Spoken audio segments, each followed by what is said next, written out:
अनि मैले अघि पनि भन्दै थिएँ त कतिजनाले तल सुन्नु भएन हामी मान्छेको स्वभाव चाहिँ कस्तो हुन्छ भने आफूलाई माया गर्नेलाई माया गर्छौँ आफूलाई घृणा गर्नेलाई घृणा गर्छौँ हामीलाई प्रेम गर्न नगर्नेहरूलाई हामी प्रेम गर्न सक्दैनौँ है मानिसहरूको स्वभाव चाहिँ रूप हेरेर व्यवहार हेरेर अलिकति खानदानी हेरेर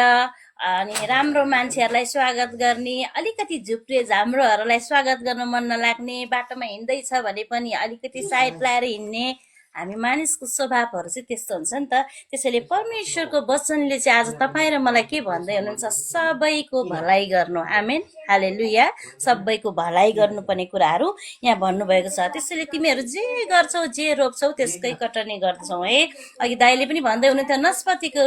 रुखलाई हामी बिरुवालाई सारेर हामी स्याउको आशा गर्न सक्दैनौँ हामी कोदो रोपेर धानको आशा गर्न सक्दैनौँ किनकि आज हामी संसारमा तपाईँ र मलाई हामीलाई संसारमा